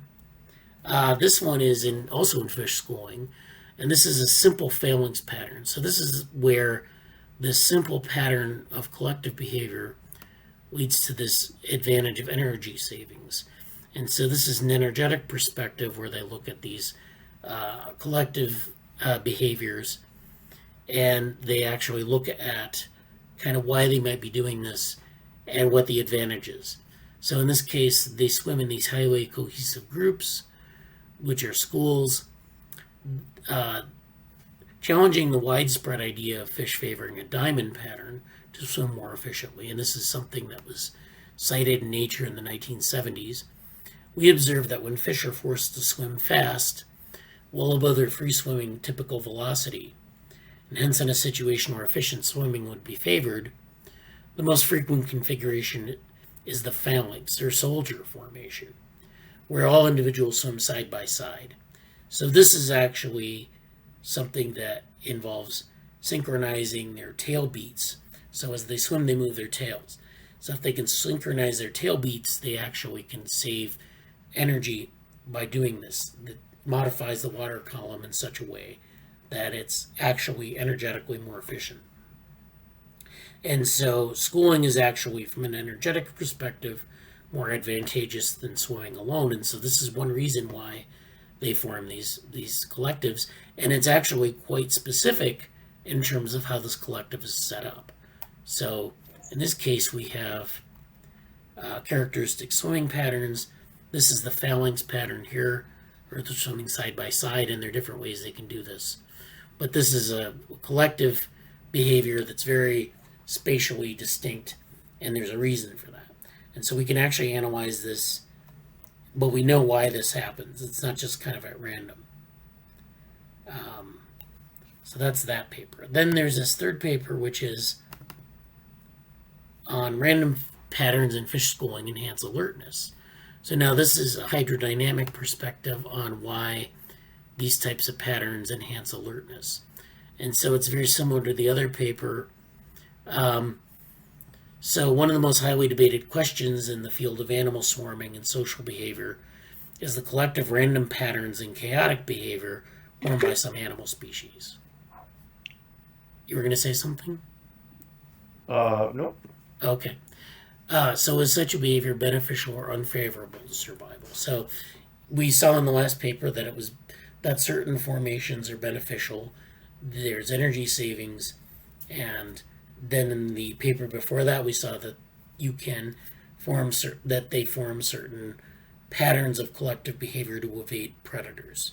So there are all sorts of advantages, but there may be unfavorable effects of it too. Here we report on one of the most remarkable forms of animal swarming and social behavior, which is fish schooling, which we've been talking about. But they take a hydrodynamic point of view, which means that they're looking at the sort of water effects of water and the forces of water on the organism. So aerodynamics is where if a bird's flying, there's wind resistance or there's air resistance to them moving through the air. Hydrodynamics is when a fish swims, water is forcing against them in such a way that, it can retard their movement or it can affect their movement. They have to find ways to conserve energy. And so this is very important for them to make it around their environment.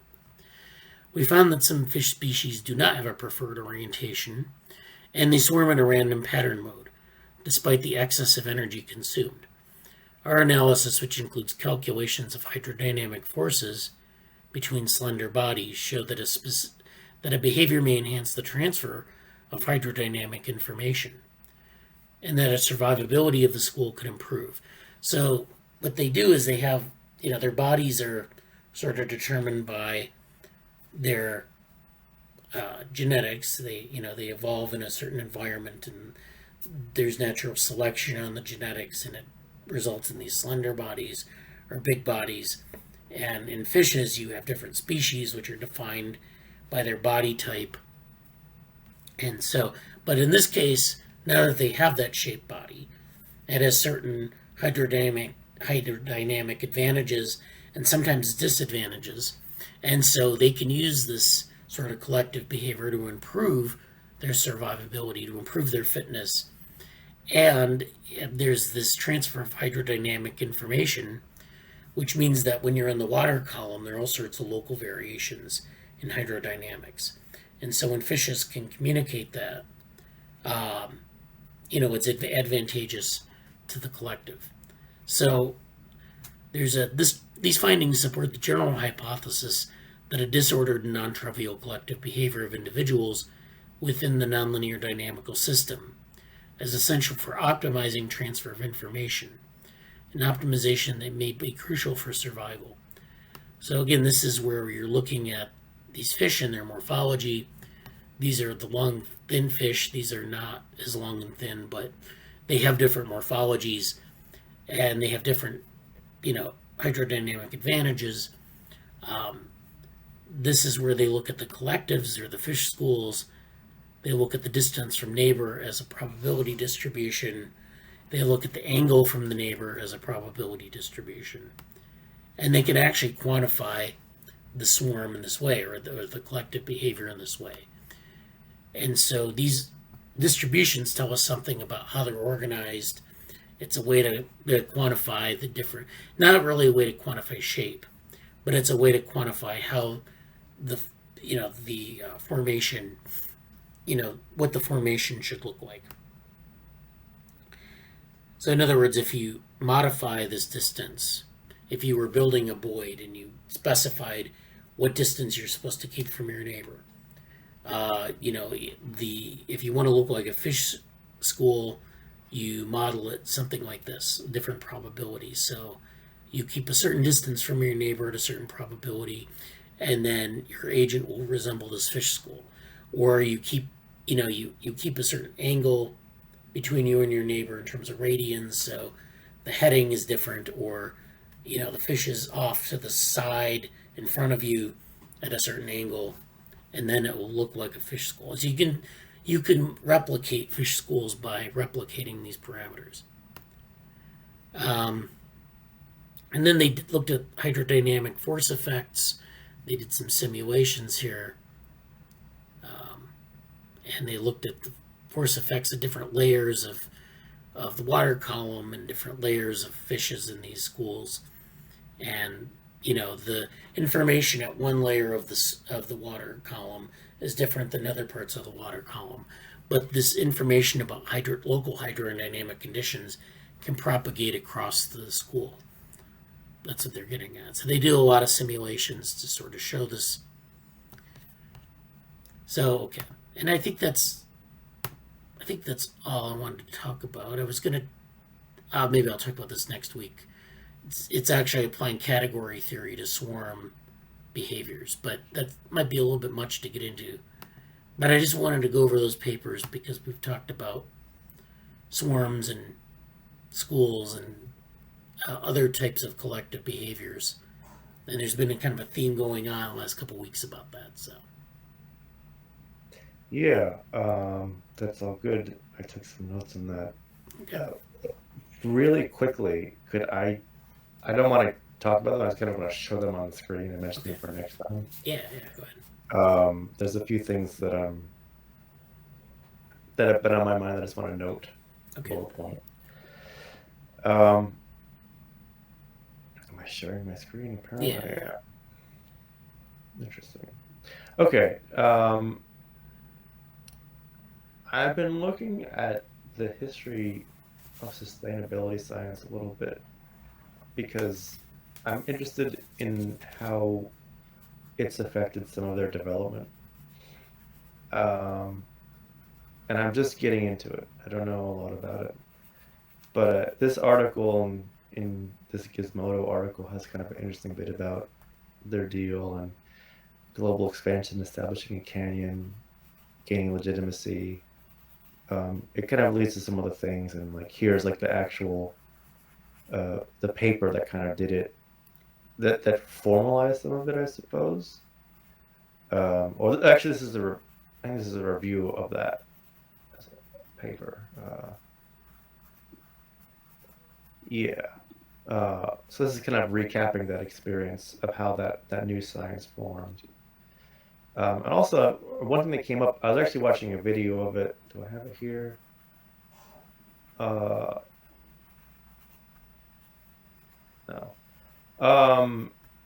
But basically, there was a video that I was watching that was basically discussing how use-inspired or use-based.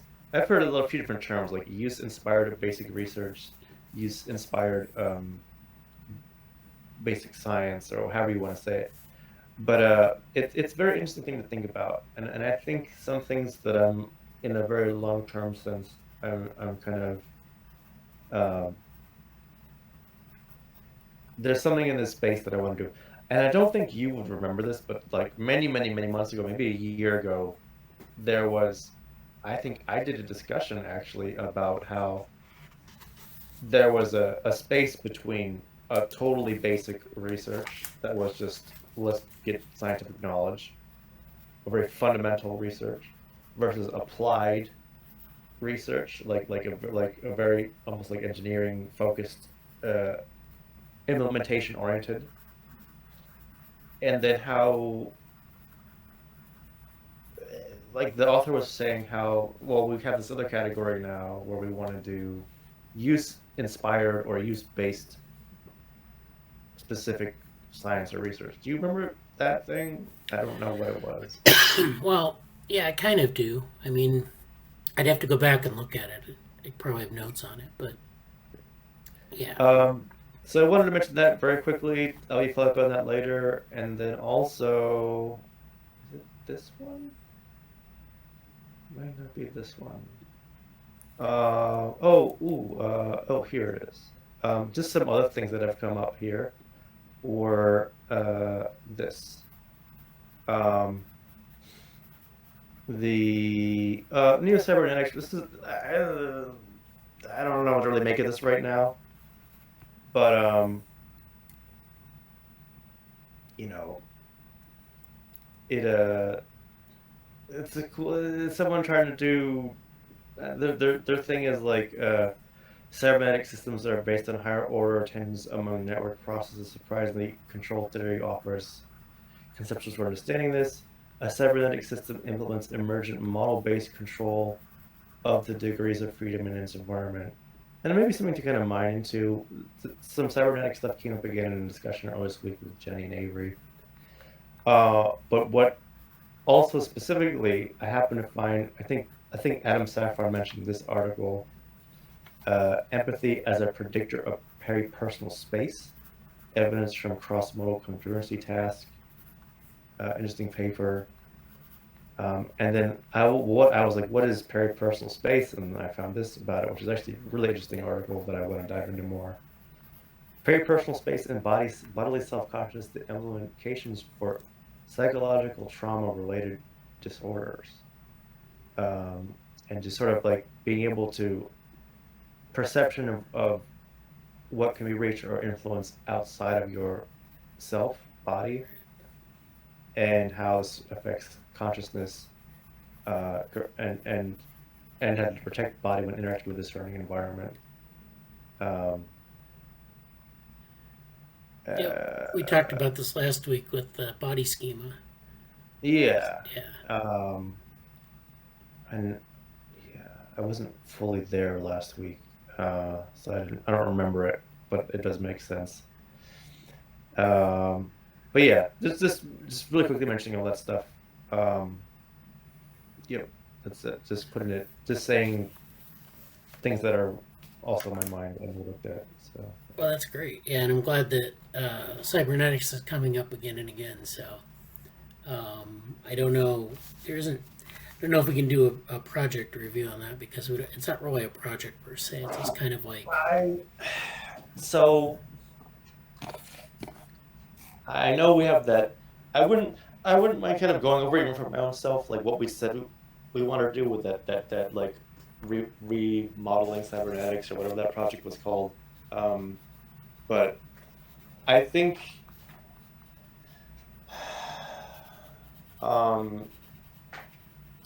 there's something that I'm working on conceptually right now that has to do with maybe related to the neo-cybernetics thing, I'm not sure. Maybe related to sustainability science in terms of generating a new field. But something that has to do with environmental health and agent health, essentially, and how to kind of interpret it and model and do some use-based things in that area. And I don't have much more to say about it than that right now, but just there's things in the works for that, and a very slow burn has begun on that arena of things. And it kind of it's obviously a continuation of many things along the lines of frontier map and a lot of the things that I'm building out with like cognition futures related stuff. But this maybe is even like. Yeah, I can't really say more about it at this time, but that's just to kind of give teaser previews about things. So, yeah. All right. Well, good. Thanks for that update. A lot. Yeah. So next week we'll have a different set of topics, and if you have questions during the week, please leave them on our Slack or, contact us directly if you want, or contribute to the channels, and hope to see everyone next week. Thank you.